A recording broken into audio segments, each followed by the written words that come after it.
मैं हूँ Rakhi Arora, Bollywood actress and dancer. तो मैम ये बताइए, जैसे कि आपको कितने साल का एक्सपीरियंस है, आपको जो बॉलीवुड है आपको बता रहा है? बचपन में 10 साल की उम्र से मैं ये कैमरा फेस कर रही हूँ, जिसमें मैंने थिएटर्स भी किए हुए हैं और बच्चों की मॉडलिंग करी थी। अच्छा। फिर उसके बाद मैंने, जब मैं बड़ी हो गई तो उसके बाद मुझे फीमेल एक्सप्रेस मतलब मेरे को आ गई पिक्चर, मतलब, और उसमें मेरे को मेन लीड में ले लिया गया। उससे मेरी लॉन्चिंग हुई और वो पिक्चर हॉलों पे रिलीज़ हो गई ऑल इंडिया। उसके बाद अब वो यूट्यूब पे भी चल रही है। उसके बाद फिर मेरे को म्यूज़िक एल्बम्स मिलने लग गए, जो मेरे आज यूट्यूब पे मेरे ही नाम से देख सकते हैं, राखी अरोड़ा के। तो मैम ये बताइए, जैसे कि अभी आगे आने वाले फ्यूचर में, जैसे कि आप क्या क्या आपकी लीड है, कि कौन सा गाना आ रहा है या कौन सी पिक्चर में आप क्या कर रहे हो आप? मेरी एक हिंदी फीचर फिल्म आ रही है, कर्टन, यानी कि मीन्स पर्दा। तो वो फिल्म मई जून तक रिलीज़ हो जाएगी, ऑल इंडिया बड़े पर्दे पे है। बहुत अच्छा रोल है और उसके प्रोड्यूसर डायरेक्टर हैं जिम्मी हांडा जी। और मोंटू मस्त पंजाबी जी के साथ मेरी एल्बम आ रही है, वीडियो इस टाइम यही आ रही है, और स्टेज शोज भी मेरे करंट में चल रहे हैं। जो आपने पिक्चर का नाम बताया जो कर्टन में, उसके बारे में थोड़ा विस्तार से बताइए कि आपने उसके अंदर क्या रोल करा, क्या क्या उसके अंदर कठिनाइयाँ आई आपको? कर्टन में मेरा एक रिसेप्शनिस्ट का किरदार है, एक डॉक्टर की क्लिनिक में, और पूरी फिल्म में है।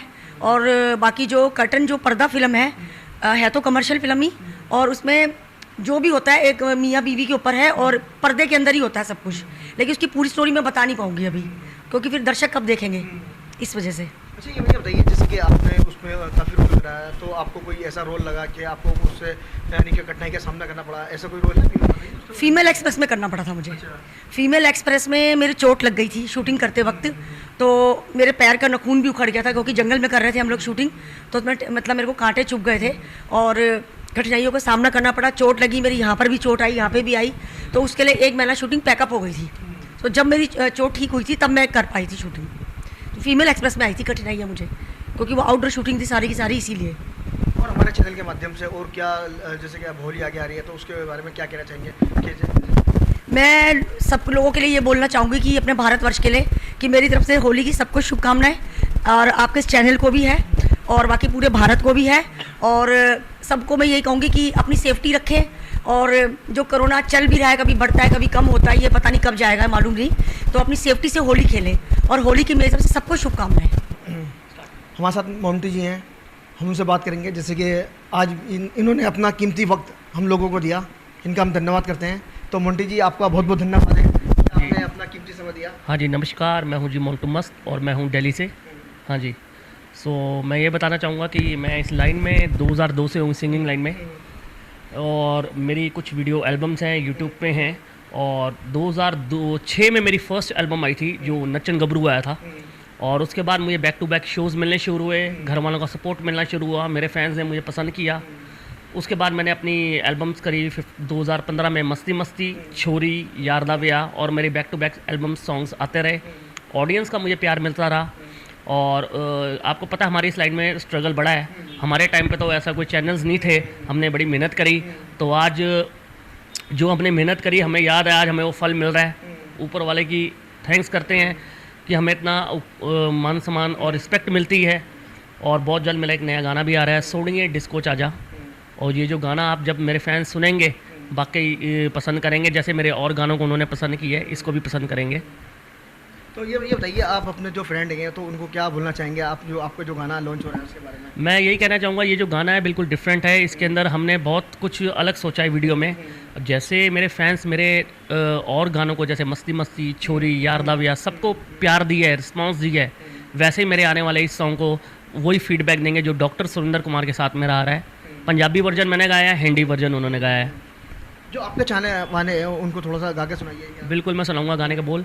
आजा आजा सोनिए आजा, आजा आजा सोनिए आजा, डिस्को च आ जरा लखनऊ हिला जरा, ठुमके लगा जा, आजा जा जा, आजा आजा सोनिए आजा, आजा आजा मनमोहनिए आजा। ये जो मेरा गाना है बहुत जल्द अप्रैल में शूट हो जाएगा, और उसमें कोशिश पूरी है, राखी अरोड़ा जी भी हमारे साथ इस वीडियो में होंगी, एज ए मॉडल होंगी। और उसके बाद मेरे जो मस्ती मस्ती, छोरी गाने आए हैं वो तो मेरे फैंस जानते ही हैं, और बहुत जल्द मैं कुछ अलग करके दिखाऊंगा। बैक टू बैक मेरे शोज़ भी हैं, एल्बम्स भी आ रही हैं, और मैं भी यही कहना चाहूँगा। होली के इस अवसर में क्या कहना चाहेंगे अपने चैनल? मैं देशवासियों को सबको ये कहने का, होली की बहुत बहुत शुभकामनाएँ। आप होली मनाएँ, सेफ मनाएँ, पानी से कम खेलें, क्योंकि पानी की समस्या सब जगह दिल्ली में है, गर्मी भी आ रही है।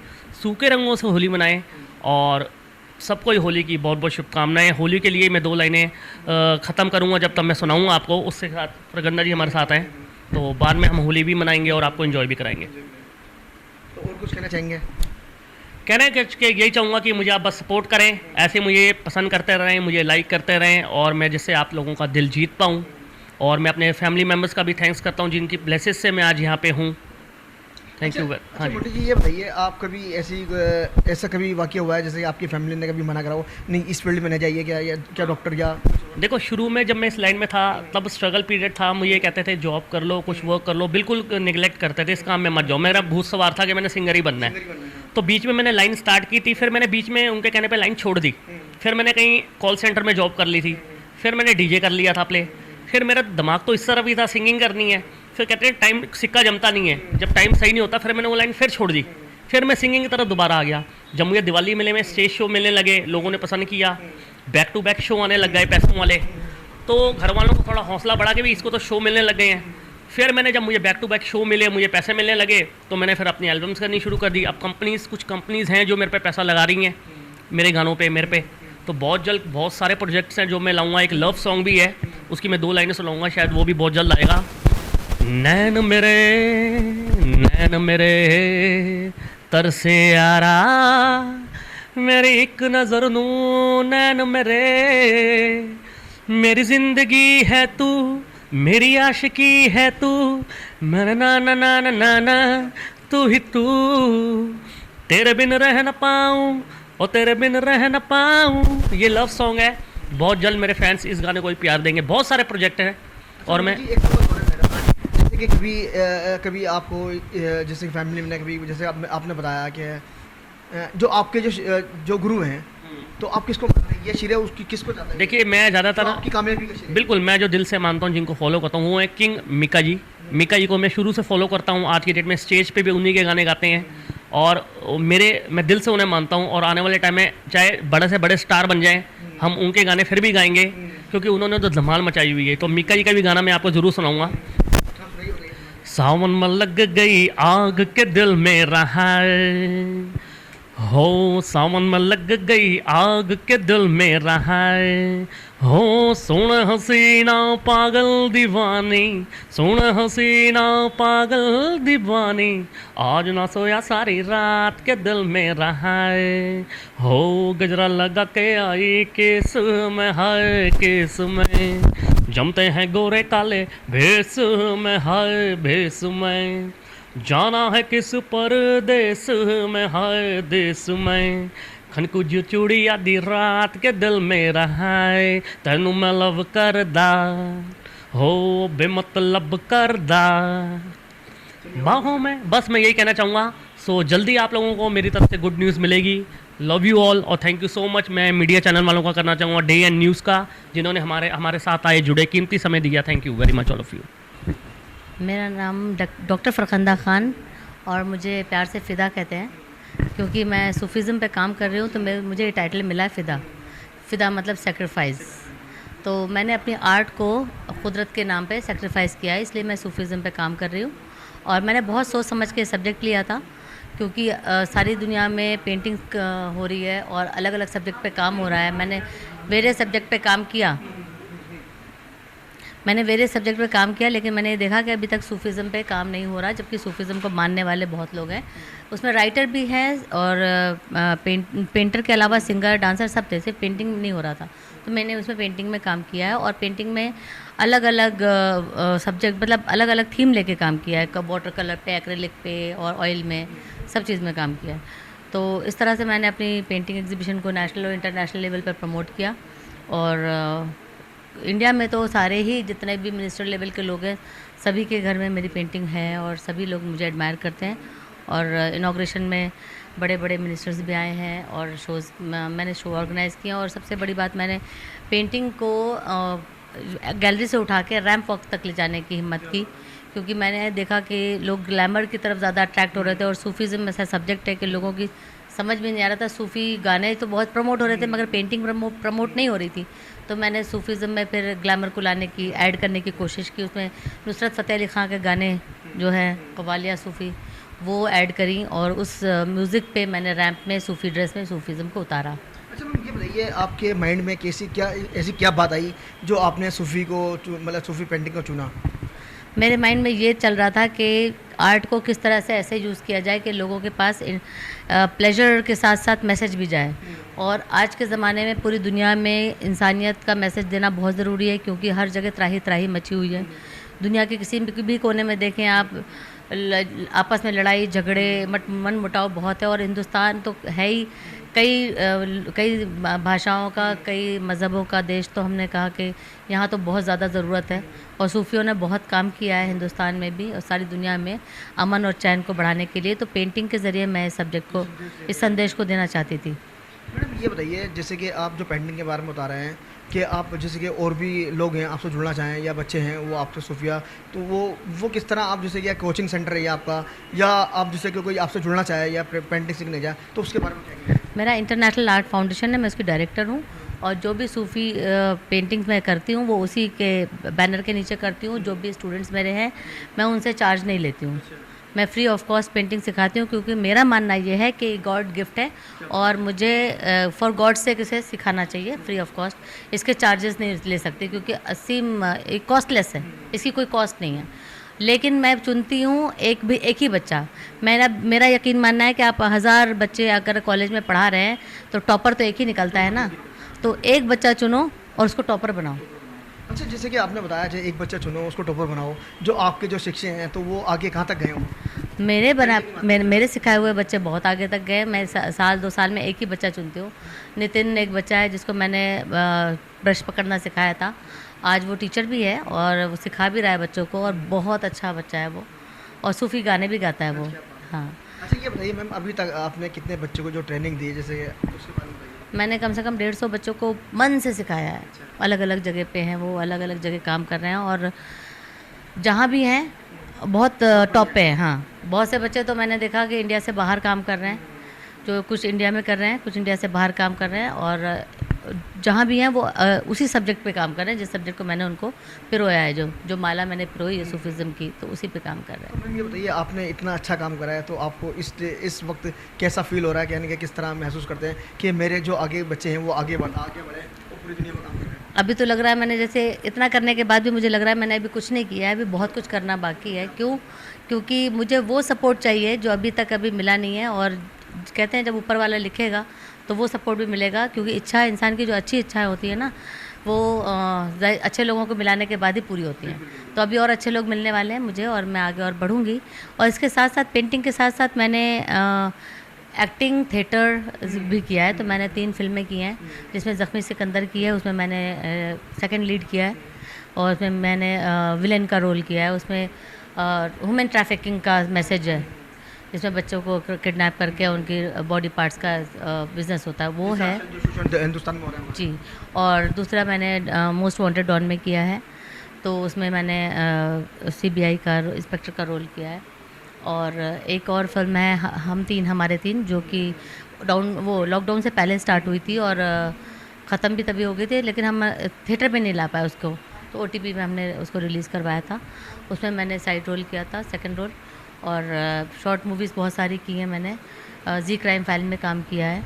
उसके अलावा दूरदर्शन में एक सीरियल आता था हम तीन हमारे तीन, नहीं सॉरी हम तीन नहीं, हम हंसी के हसीन लम्हे, तो उसमें बहुत कॉमेडी था, बहुत ज़्यादा कॉमेडी था, उसमें काम किया है। तो इस तरह से मैंने कई सारे सीरियल्स, थिएटर्स, हाँ काम किया। और महेश भट्ट जी के साथ काम किया। उनकी फिल्म थी डैडी, तो डैडी में उन्होंने उसको, जो इमरान जाहिद नाम का एक है जो कॉलेज चलाते हैं एक्टिंग का, उन्होंने उसका थिएटराइजेशन किया था श्री राम सेंटर में, उसमें रोल किया था। तो इस तरह से मैंने अलग अलग सब्जेक्ट में बहुत काम किया है। अच्छा मैम, जैसे कि आप पहले मॉडलिंग भी जो लोगों को करवाते थे, तो उसके बारे में थोड़ा बताइए। मॉडलिंग का मेरा मेन मकसद था कि जब मैंने पेंटिंग को रैंप में लाने की कोशिश की, तो मुझे लगा कि रैंप में लाऊंगी तो मुझे रैंप वॉक करानी पड़ेगी, और तो मॉडल्स भी चाहिए, गर्ल्स भी चाहिए, मेल्स भी चाहिए। तो मैंने फिर उसको प्लान अप करके अपने स्टूडियो में, जो कि काफ़ी मशहूर है, जहाँ पना आर्ट स्टूडियो 10 साल से मैं चला रही हूँ, तो वहाँ पर मैंने उसको स्टार्ट किया, मॉडलिंग करवाई लड़कों लड़कियों को। मैंने उनको ये मैसेज दिया, आप में देखिएगा कि मैंने जब मॉडलिंग करवाई है उसमें ये मैसेज दिया है कि मॉडलिंग का मतलब सिर्फ ये नहीं है कि बॉडी शो होता है, एक रोल मॉडल होता है। तो रोल मॉडल में एक मैसेज होना चाहिए। अगर आप वॉक कर रहे हैं तो किस मकसद से वॉक कर रहे हैं, एक मकसद होता है। जैसे हम घर से निकलते हैं तो जॉब का मकसद होता है, नौकरी करने जा रहे हैं, किसी काम से निकल रहे हैं, इसी तरह रैंप वॉक करें तो कोई मकसद होना चाहिए आपके वॉक का। तो सूफीज़म को प्रमोट करने के लिए मैंने वो वॉक कराई थी। फिर मैंने एक शो किया था world water well wisher walk, पानी को सेव करने के लिए, क्योंकि वाटर का क्राइसिस बढ़ रहा है और पानी जो कि हमारे एक ज़माने में फ्री लोगों को दिया जाता था कि कोई भी आए तो प्यासा ना जाए, आज पानी बिक रहा है। तो उस मैसेज को देने के लिए मैंने वो शो किया था। उसमें मैंने डांस शो रखा था, म्यूज़िक, पेंटिंग, एक्टिंग, थिएटर, सब कुछ रखा था, रैंप वॉक पेंटिंग का रखा था। इस तरह से उसको वाटर को ज़्यादा से ज़्यादा सेव करने का मैसेज दिया था। जैसे कि आजकल हिंदुस्तान में पानी की किल्लत है, बुंदेलखंड है ना? बुंदेलखंड तो मेरा खास करके वो इलाका है जहाँ पानी की बहुत किल्लत है। तो मेरे दिमाग में बचपन से पानी की त्राही को मैंने देखा है। सलमान खान साहब ने वहाँ काफ़ी काम कराया। हाँ, और मैंने देखा है कि बचपन में हम लोग जब छोटे थे तो पानी हमारे घर में क्या कहते हैं नहीं होता था, तो हम दूर से जाके नल से लेकर आते थे, इतनी केन लेके जाते थे, क्योंकि छोटे थे तो ज़्यादा पानी बड़ा उठा नहीं सकते थे। तो अपनी एज के हिसाब से मैंने देखा है वाटर की प्रॉब्लम क्या होती है। जैसे कि आने वाले टाइम में आपको पता है वाटर लेवल काफ़ी नीचे जा रहा है, तो आप लोगों को क्या अपने संदेश देना चाहेंगे कि जो वाटर को किस तरह सेव करें? मेरे दिमाग में एक स्टोरी थी, मैंने उस स्टोरी को लिखना की कोशिश की। अब मतलब कंप्लीट हो जाएगी, स्क्रिप्टिंग करूँगी और उसके लिए एक फ़िल्म लाऊंगी। मैंने ये सोचा क्योंकि फ़िल्म ही एक ऐसा ज़रिया है, आने वाले टाइम में मेरे दिमाग में प्लान था पूरा फ़िल्म को लाने का, जो कि मेरे दिमाग में ही है अभी, और मैं इसको ले के नहीं आई हूँ। जैसे कि एक सब्जेक्ट और है मेरे दिमाग में ट्रांसजेंडर का, जिसकी स्टोरी हो गई, स्क्रिप्टिंग चालू है, वो भी एक प्रॉब्लम है। हाँ, उसे भी हमें लाना चाहिए जल्दी। ये एक बड़ी समस्याएं हैं जो हमें जिन्हें सॉल्व करना चाहिए।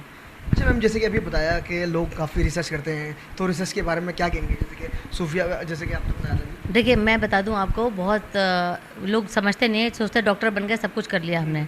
डॉक्टर करना बड़ी बात नहीं है। डॉक्टर मतलब होता है रिसर्च करना।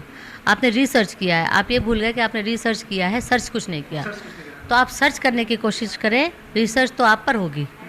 तो इसी तरह मुझसे लोग कह रहे थे जब मैं अपने MFA कर लिया कि मैडम आप PhD नहीं कर रही, AMU की बात बता रही हूँ मैं, अलीगढ़ मुस्लिम यूनिवर्सिटी की। तो मैंने कहा मैं PhD नहीं करूँगी। मेरा मन में नहीं था कि मैं PhD करूँ, क्योंकि मैंने कहा मैं PhD कर लूँगी तो मुझे किसी के ऊपर पढ़ना पड़ेगा ना, किसी आर्टिस्ट को पढ़ूँ मैं, जिसने जो ऑलरेडी उसने कर लिया काम। मैंने कहा मैं ऐसा काम करना चाहती हूँ कि मुझ पर लोग PhD करें। तो कहते थे ऐसा कैसे करेंगे? मैंने कहा वो टाइम से ऐसे तो आसानी से नहीं होता सर्च करना। आपने करके दिखाया लोगों को। हाँ, तो फिर मैंने बहुत स्टडी की, बहुत लोगों को रीड किया, बहुत एग्जीबिशन देखी, गैलरीज देखी, वर्क देखा, काम करा, उनको कॉपी करने की कोशिश की, लेकिन सेटिस्फेक्शन कहीं नहीं था। जब मैंने सर्च कर लिया सूफीज़म की पेंटिंग्स का, तब मैंने जाके तसल्ली हुई मुझे कि हाँ मैं अब कर सकती हूँ, कोई नया कुछ काम किया मैंने, और उसको उसी को प्रमोट करूँगी, उसी में आगे बढ़ाऊँगी। अपना एक मिशन है, उस मिशन को लेके चलना है। अच्छा मैम, एक सवाल और है मेरा आपसे, जैसे कि आपके पीछे यानी किसका हाथ है इस कामयाबी के पीछे? मेरे पीछे मेरे फादर का बहुत बड़ा हाथ है, क्योंकि मेरे पापा डिफेंस में थे, मेरे दादा पुलिस में थे। तो शुरू से ही हम लोगों को देश की सेवा करने का हमेशा से रहा है, मोटिवेशन मिला है। कभी भी हमने मज़हब को मज़हब नहीं समझा, और किसी भी क्या कहते हैं त्यौहार को दूसरे का त्यौहार नहीं समझा। मैं बचपन से दिवाली मनाई है, होली मनाई है, और हमेशा मनाई है, और कुदरत ने साथ भी दिया है। तो मेरे दिल दिमाग में माँ बाप का दिया हुआ ये सारी चीज़ें हैं। अच्छा मैम, एक ये बताइए, जो आपका जो जन्म स्थान है थोड़ा सा विस्तार से बताइए। जैसे कि आपका जन्म कहाँ हुआ, और कैसे कैसे आप यहाँ दिल्ली में आए, कैसे कैसे आपने वर्क करा, कैसे कैसे आपको मुश्किलों का सामना करना पड़ा, थोड़ा हमें विस्तार से बताइए। मेरा बचपन जो है कालिंजर में पैदा हुई हूँ। कालिंजर अपने बांदा के पास एक गांव है जो कि मेरा ननिहाल है। मैं वहाँ पैदा हुई, फिर मेरे फादर की पोस्टिंग होती थी, तो हम लोग शिफ्ट हो गए काकीनाडा में, जो कि आंध्र प्रदेश में है। वहाँ मेरी प्राइमरी एजुकेशन हुई, फिर वहाँ से हम पुणे चले गए। वहाँ मैंने 7th-8 तक पढ़ा। फिर उसके बाद मैंने AMU में एडमिशन लिया। AMU के बाद फिर मैंने नागपुर से PhD करी, और इस दरमियान मेरी शादी भी हो गई और दिल्ली में सेटल भी हो गई मैं। तो दिल्ली में जब मैं आई हूँ तो मैंने जॉब की है, टीचिंग जॉब की। मैंने सलमान पब्लिक स्कूल में पढ़ाया है एज ए आर्ट टीचर। मैंने जाकिर हुसैन में अलीगढ़ में भी पढ़ाया है, क्योंकि और मैंने बचपन से ही स्ट्रगल किया है। मैंने पढ़ाई के दौरान मैंने जॉब की है। AMU में मैं एज ए लाइब्रेरियन थी, पार्ट टाइम लाइब्रेरियन जॉब करती थी, क्योंकि मैं शुरू से ही टॉपर रही हूँ यूनिवर्सिटी में ना पढ़ाई करने के मामले में, कि जो काम करो पूरी लगन से करो वरना मत करो उसे। तो आज इसका रिजल्ट दिख रहा है। हाँ, मतलब जो करना है करो तो पूरा करो, उसमें डेप्थ में जाओ। हाँ, तो मैंने अपने टाइम को कभी वेस्ट नहीं किया, मैंने टाइम को पूरा यूज़ किया है। मैंने ताइक्वांडो भी किया है, और मेरे जो टीचर हैं वो बॉम्बे में आजकल मार्शल आर्ट सिखाते हैं, टॉपर हैं वो भी, तो परवेज़ अहमद ख़ान साहब। तो इस तरह से मैंने दिल्ली में आके जब पेंटिंग करनी शुरू की, तो आपको पता है दिल्ली 22 ख्वाजाओं का शहर है। 22 ख्वाजा मतलब सूफीज़म का वो है, क्या बोलते हैं, गढ़ है। तो यहाँ पर मैंने देखा, जगह जगह दरगाहों में गई, मैंने कहा दरगाहों में तो हिंदू भी जा रहे हैं, मुस्लिम भी जा रहे हैं, सिख भी जा रहे हैं, तो इसका मतलब कुछ तो है यहाँ पे। लेकिन लोग समझ नहीं रहे हैं, बस खाली इमिटेट कर रहे हैं कि भाई चादर चढ़ाओ और क्या कहते हैं अगरबत्ती लगाओ, फूल चढ़ाओ, उसके बाद क्या, उसके बाद कुछ नहीं, है ना। उसके बाद दुआएं मांगते हो, चले जाते हैं, फिर आते हो, किसी की पूरी होती है, किसी की नहीं। तो कारण क्या है इसके पीछे, मैंने जानने की कोशिश की और उस पर उसको स्टडी किया, सारे 22 ख्वाजाओं के बारे में पढ़ा, उनकी वाइब्स को पढ़ा, उनके अंदर वो पावर आती कैसे है वो पढ़ा, और सूफीज़म की डेप्थ को अभी भी मैं पढ़ रही हूँ, कंटिन्यू है मेरी स्टडी, और मैं उसी को पेंट करूँगी, क्योंकि मैंने सूफीज़म को अब फॉलो करना शुरू कर दिया है बहुत डेप्थ में, क्योंकि इसके कई सारी ब्रांचेज़ होती हैं। तो इस तरह से मैं कंटिन्यू में हूँ अभी सूफीज़म में, और परेशानियाँ तो बहुत झेली, मगर ऊपर वाले के साथ जब आप चलते हैं ना, तो ऊपर वाला तभी सपोर्ट करता है। जब आप ये कहते हैं कि art is a gift of God, but you should surrender it for God, then only God will hold you. तो मैंने अपनी कला को जब भगवान के आगे, ऊपर वाले के आगे समर्पित किया सूफीज़म के ज़रिए, तो ऊपर वाले ने मेरा हाथ पकड़ लिया फिर। और अगर आपको कहते हैं ना कारोबार करना है तो ऊपर वाले से करिए, बेशुमार देगा, आप हौसला रखिए। तो मैम ये बताइए, जैसे कि आपके जो हस्बैंड हैं, उन्होंने कभी रोका टोका, यानी कि आप ये काम नहीं करिए, ये नहीं, सूफीज़म ऐसा सब्जेक्ट है कि उनको भी पसंद है। अच्छा। हाँ, तो उन्होंने कभी रोका नहीं, क्योंकि मैं कोई ऐसा काम ही नहीं करी थी जिसमें ऑब्जेक्शन हो, क्योंकि इस्लाम में तो मना है तस्वीरें बनाना, लेकिन जब से मैंने सूफीज़म फॉलो किया, मैंने चेहरा बनाना बंद कर दिया, बाकी चीज़ें सब बनाती थी, क्योंकि मुझे सब्जेक्ट प्रमोट करना था, ना कि फेस प्रमोट करना था। जैसे कि आप देखो ना, बड़े बड़े सूफियों की तस्वीरें कहाँ हैं, मगर उनके मैसेज तो हैं, है ना। वही कि साईं की मानो, साईं को मत मानो, मेरा ये मानना है। तो जैसे कि यानी कि जब हमारे इसमें बोलते हैं कि मुसव्विर, पेंटिंग बनाने वाले को ना, हाँ जी, गुनहगार है पेंटिंग बनाने वाला। उसकी वजह यह है कि उसमें तस्वीर होती है, और तस्वीर की बंदगी शुरू हो जाती है। तस्वीर की बंदगी जो है वो गुनाह है ना, तस्वीर गुनाह नहीं है ना। तो तस्वीर में चेहरा क्यों करते हो, तो चेहरा मत बनाओ, जिसकी बंदगी करना है उसको मत बनाओ, बाकी मैसेज तो दे सकते हैं ना। हज़रत अली को हम बनाएंगे और हज़रत अली का चेहरा नहीं बनाएंगे, तो मैसेज तो जाएगा कि उन्होंने कैसे काम किए, वो सारा।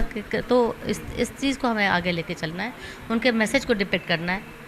मैम ये बताइए, जो आपके चाहने वाले हैं उनको क्या संदेश देना चाहते हैं, ताकि वो आगे उभरें और आपकी जो कला है उनसे सीखें? पूरी दुनिया में अमन ला दो, बस मेरा एक ही रिक्वेस्ट है सबसे। किसी भी हालत में आपको इंसानियत को जगाना है, और जानवरों को मत इमिटेट करिए, आप लोग हर तरह से इंसानियत को इमिटेट करिए। इंसानियत का तरीका अलग है, अल्लाह ने आपको इंसान पैदा किया है, तो अपने कल्चर में इंसानियत को लाइए, और वो काम मत करिए जो जानवर कर रहे हैं, लड़ना, झगड़ना, हसद करना, इलाके बना देना कि हमारा इलाका है, तुम्हारा इलाका है, ये सब मना है। इंसान का सब इलाके सब इंसान के बराबर हैं, खाना पीना सबका बराबर होना चाहिए, सबके उठना बैठना मतलब ऊंच नीच नहीं होना चाहिए। ये मैसेज दूंगी मैं। यानी कि सबको एक साथ लेकर चलना चाहिए, इक्वालिटी के। हाँ, जैसे कि हमारा जो मज़हब सिखाता है कि अमन पसंद लोग हैं हम लोग। जब हम कतार में खड़े होते हैं मस्जिद में, तो कोई बड़ा छोटा नहीं होता। इसी तरह जब हम चलें बाहर साथ मिलें, तो कोई बड़ा छोटा नहीं होना चाहिए। और कुछ कहना चाहेंगे मैम? और एक मैसेज दूंगी आप सबके लिए कि एक है, सूफीज़म का बहुत बड़ा मैसेज है, खुद ही को कर बुलंद इतना कि हर तकदीर से पहले खुदा बंदे से खुद पूछे, बता तेरी रज़ा क्या है। मैम अब ये होली के अवसर में आप क्या कहना चाहेंगे, जैसे कि पूरे हिंदुस्तान में आज के त्यौहार? देखिए, रंग हमें मैसेज देते हैं कि अलग अलग वाइब्रेशंस हैं दुनिया में, अलग अलग कलर हैं, लेकिन वो जब उनसे रोशनी छीन ली जाती है तो सब काले हो जाते हैं, है ना।